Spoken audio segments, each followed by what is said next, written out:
Bom, a gente está falando aí que desde janeiro são 23 bilhões e 400 milhões de reais em emendas, Luiz Felipe Dávila. É um absurdo, né? Mas é assim que está funcionando. Ou seja, o governo só entende duas coisas hoje para negociar. É verba e cargo. Sabe por quê?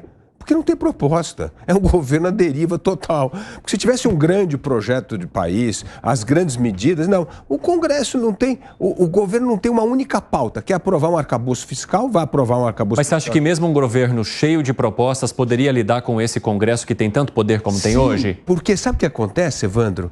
Você, na verdade, disciplina as ambições. Por exemplo, se o governo... significa? Se o governo fala assim, eu quero resolver a questão da educação, eu quero ter a alfabetização plena das crianças até os 8 anos, eu quero acabar com 48% dos jovens no ensino médio, o que acontece? Essas emendas podem ser direcionadas para suas bases para a educação. E isso vai ajudar a melhorar e atingir o plano do governo. Então, assim, tem uma história que quando o governo tem projeto de país, quando tem pautas prioritárias, ajuda a disciplinar, inclusive, para onde essas emendas serão direcionadas. Como não tem nada, é isso que acontece. Piperno, por que você riu durante a explanação aqui do Luiz Felipe Dávila? Porque muitas vezes eles estão fazendo essa chantagem exatamente para aprovar projetos. Por exemplo, de novo, o doutor Luizinho, essa fantástica, mais uma que tem que ser bem avaliada aí pela ciência política do Brasil, como a do Fufuca, que a gente citou outro dia. Ele reclama que o governo está devendo emendas, está devendo verbos, porque a queixa principal é que isso já foi negociado lá atrás por esse governo e pelo anterior, e esse governo está devendo uma parte dele e uma parte do anterior. Então eles querem isso. Eu imagino, por exemplo, um nobre projeto de saúde, educação, ambiente e tal, sendo negociado com essa turma em termos republicanos. Agora, olha, o presidente da Câmara, Arthur Lira, ele sinalizou ali e falou sobre essa divisão entre os poderes. Isso pode ser justamente um recado a essa minoria citada por ele, que está se movimentando, está reclamando e está chorando e obstruindo diante das questões que não estão sendo resolvidas, principalmente quando eles falam sobre independência entre os poderes. Olha o que ele falou ali, que é importante que os poderes públicos se contenham dentro de seus limites constitucionais. De sua parte, afirmou que a Câmara cultiva e respeita suas funções delimitadas na Carta Magna. Disse que a Carta Magna é o triunfo da democracia e que não podemos transigir jamais com autoritarismos e com ameaças à soberania popular. É algum tipo de recado para esse grupo, hein, Alan Gani? Você sabe, quando eu li isso, eu pensei, ele está dando esse recado para esse grupo, ele está dando esse recado para o Supremo Tribunal Federal. Para quem ele está dando esse recado? O Piperno, ele trouxe algo que acho que é bastante... E até então ele estava em silêncio sobre esse tema. Ele estava em silêncio. E eu acho que o Piperno, ele trouxe algo que é bastante interessante, que é esse movimento, essa obstrução de pauta enfraquece, de certa forma, o poder do Lira. Porque quando a gente fala no poder do Lira, não é que o Lira ele tem, né? O Arthur Lira ele tem um poder monocrático e ele pauta lá o que ele quer. É lógico que ele tem ali um acordo com as lideranças, com os deputados, e ele não vai colocar em votação algo que ele vai perder. E, de repente, agora, ele vê ali uma massa de parlamentares se voltando contra. E ele, de certa forma, perdendo o controle dessa massa de parlamentares, justamente pela questão aí do embate com o Supremo Tribunal Federal. E tudo que esse pessoal não quer, né, quem tem o poder, não gosta de instabilidade. Eles gostam de estabilidade, de previsibilidade. E agora gera uma situação de instabilidade. Vamos ver o que Arthur Lira disse sobre independência entre os poderes. Eu penso sempre que o equilíbrio entre os poderes é a melhor maneira de você viver em harmonia, que é o que se prega, independência com harmonia. E eu posso falar só pela Câmara, eu não posso falar pelos outros poderes. E com a Câmara eu posso afirmar que ela sempre se conteve dentro dos seus limites constitucionais e assim permanecerá. Segre, a Câmara sempre se conteve em seus limites constitucionais? Mas temos um probleminha aí. Qual é? São 3 poderes. Ele falou 3 poderes. E eu me responsabilizo pela atuação não é do Congresso, ele fala da Câmara de Deputados. A Câmara de Deputados é parte de um poder. Sim, que tem o Senado legislativo. Ainda. Ele não pode falar apenas por um, deveria ser o Congresso. E o problema, de alguma forma, é que nenhum dos dois está falando unificadamente pelo Congresso.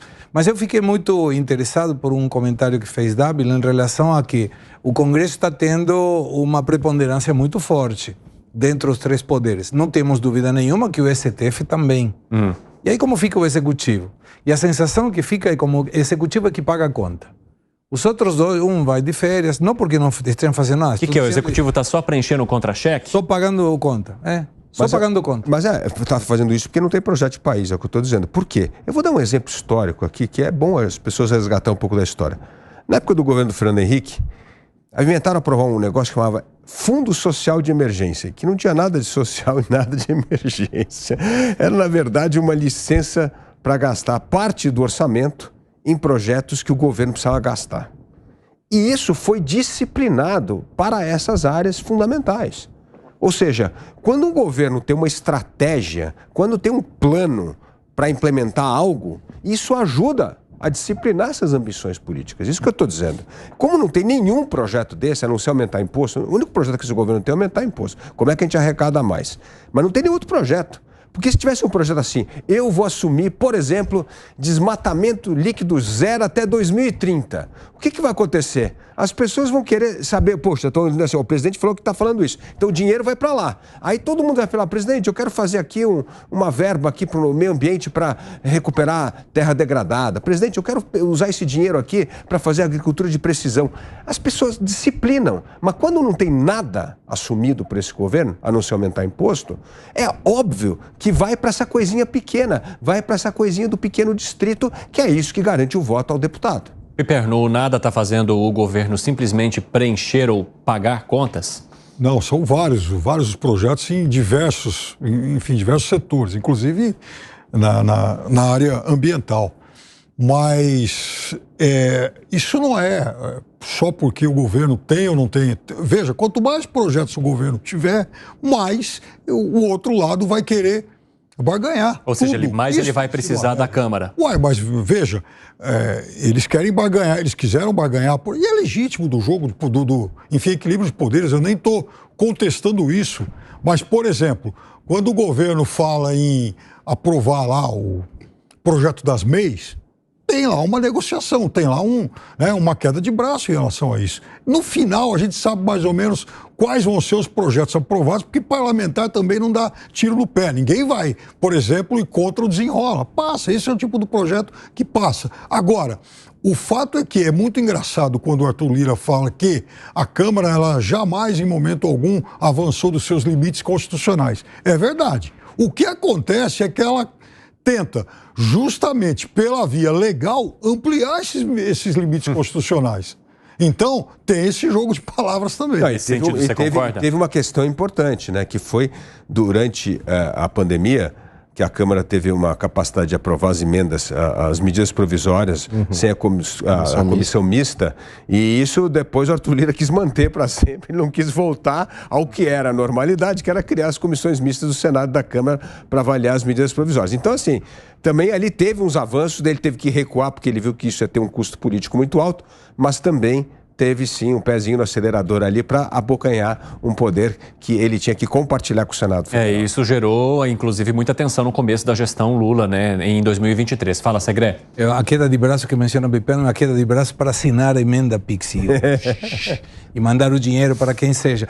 Mas tem um dado que a gente não sei se vai dar tempo de colocar na pauta, que é o governo, uma coisa é quando você tem dinheiro para gastar e outra coisa é quando você não tem. E saiu os informes do déficit fiscal de janeiro a agosto e o número é ruim, não é bom.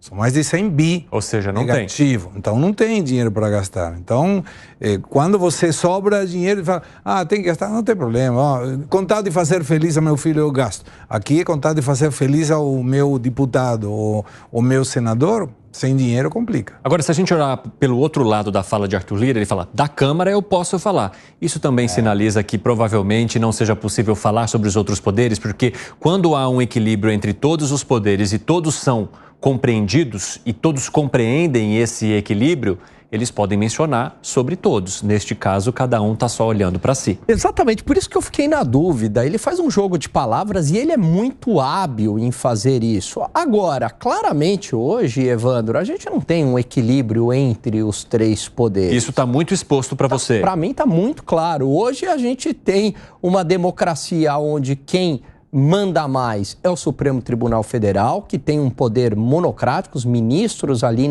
na caneta, eles acabam legislando por questões extremamente importantes, que nem são debatidas com a sociedade. Depois vem o poder do Congresso Nacional, esse ficou muito empoderado, é verdade, desde que Eduardo Cunha assumiu, e aí primeiro com as emendas impositivas, depois com as emendas do relator, e agora, né, continuam essas emendas PIX, e sem a falta aí de critérios técnicos, mas ele se empoderou. E aí eu pego uma carona no que o Dávila falou, o poder mais enfraquecido é o poder executivo hoje, em parte porque não tem uma agenda clara, um projeto de país. Então ele hoje é esse poder mais enfraquecido. Na ordem é Supremo, Congresso e Executivo. Fala, Dávila. Mas, Alangani, sabe o que é boa notícia?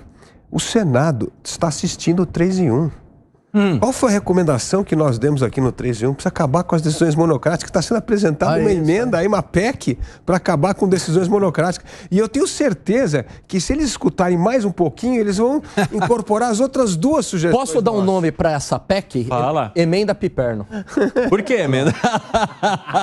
Por que emenda Piperno? Piperno. Para acabar com porque você é contra as decisões monocráticas. Então, emenda Piperno. Inclusive, o projeto para acabar com as decisões autocráticas, ele é muito bom. Eu li rapidamente e tal. Ele não vai acabar em 100% com as decisões autocráticas. Então, por exemplo, se surgir de novo um outro caso da taxa das bolinhas, um juiz só vai lá e resolve. Mas questões de impacto geral, aí sim, elas não podem ser definidas monocraticamente. Mas rapidamente, Piperno, você entende que hoje o Supremo Tribunal Federal é o poder que mais manda aqui no Brasil? Não, o poder que mais manda é o Legislativo.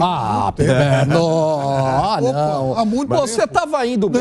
O Sandoval Quaresma, Piperno, estava para tirar um 10. Até porque ele foi empoderado lá atrás, e a partir do momento em que um poder é empoderado, ele não vai devolver sua vida. Piperno, eu vou te dar um exemplo bem... Temos que ir pro break. Não, bem rapidinho. Marco temporal. Supremo, o Congresso vai lá, decide, o Supremo pronto na caneta. O que vai valer? A decisão do Supremo, ponto.